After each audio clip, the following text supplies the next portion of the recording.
Dans la foi chrétienne, l'endurance est impératif. Il n'y a pas le choix. Tu es obligé d'être endurant, d'être capable d'encaisser, de traverser la fortification qui vient lorsque tu endures de rudes épreuves, lorsque tu endures des difficultés, lorsque tu es dans des moments qui te poussent dans tes retranchements. Ok. En fait, pour devenir la personne que Dieu t'appelle à être, hein, pour que tu puisses continuellement être modelé,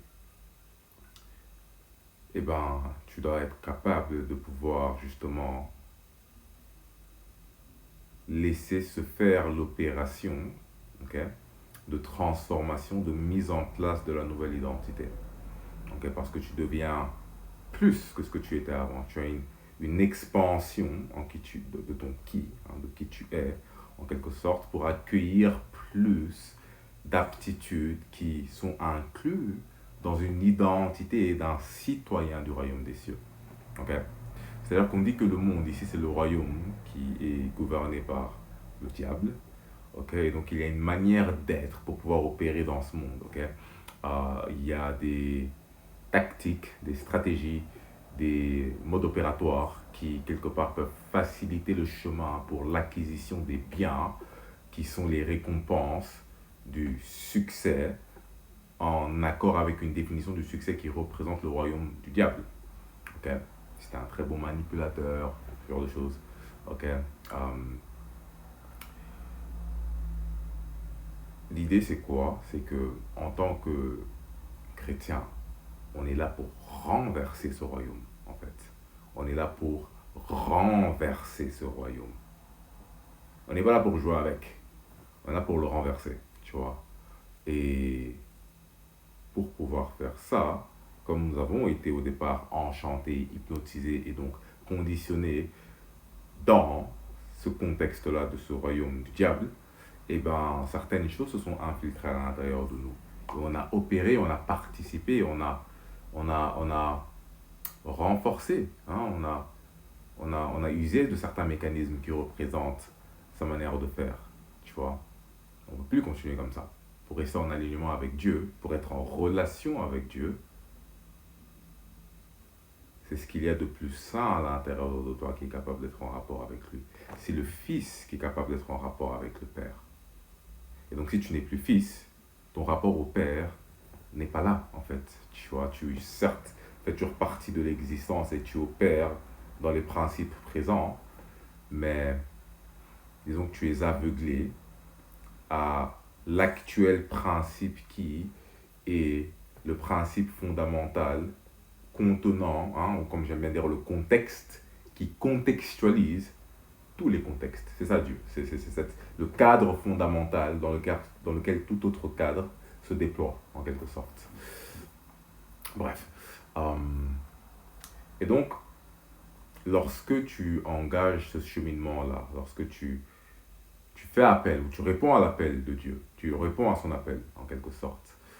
Euh, Bref, là, il y a une petite question théologique qui me traverse l'esprit, mais je n'ai pas envie de la traiter ici.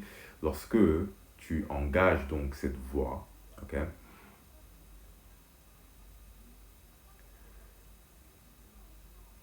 la personne que tu as été jusqu'à présent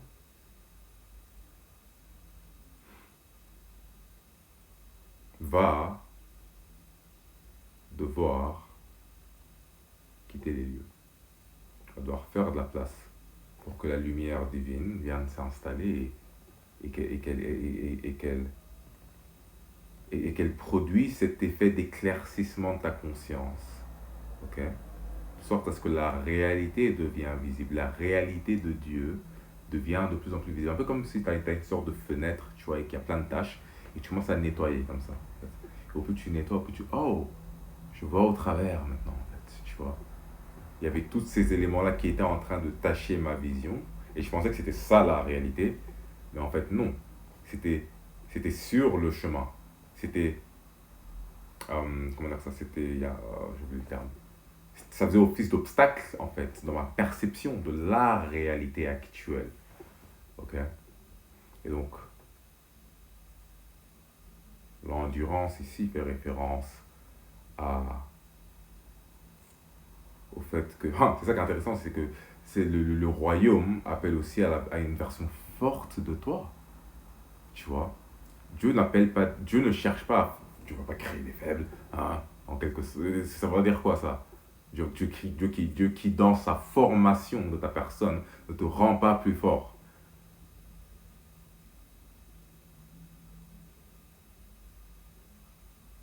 Le Christ a porté les péchés du monde sur lui, hein, juste au cas où. On oublie ça des fois. Hein. On est appelé à porter notre roi. Je ne dis pas que c'est simple, hein. Moi j'ai mes moments où je... Voilà, là je suis dans une phase en plus en ce moment où je suis vraiment poussé dans mes retranchements, à mes limites. Tu vois, mais c'est nécessaire de passer par là. Okay? Et c'est normal d'avoir des moments de down, du désespoir même à un certain moment. Tu vois. Mais il ne faut pas lâcher. Il ne faut pas lâcher. Il n'y a que deux chemins ici. Le diable et notre Seigneur Receveur Jésus-Christ. Il n'y a que ces deux chemins-là.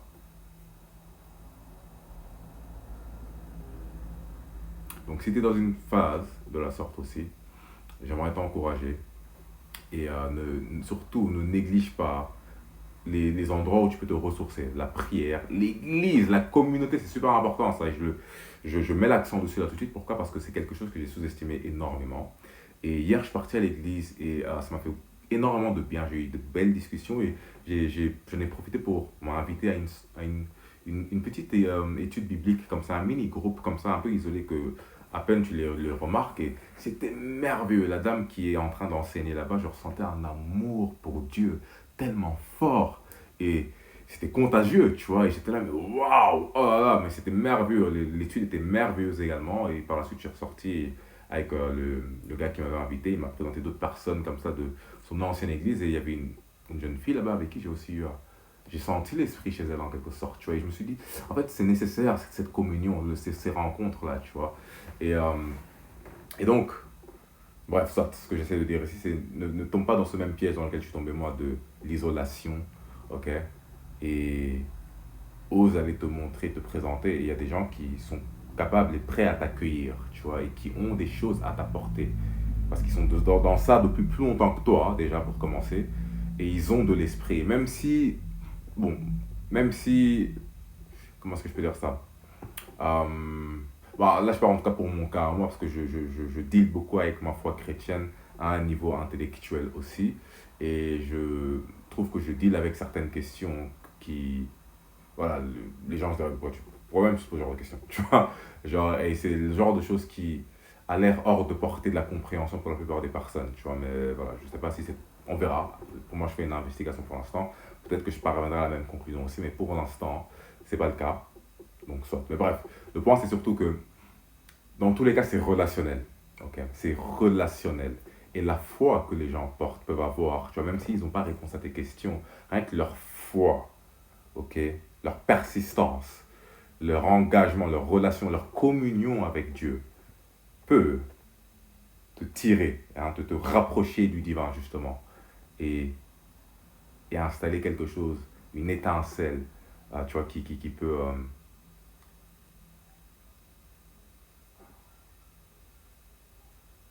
rendre plus vivide cet éclaircissement de conscience, en fait, tu vois, pour toi.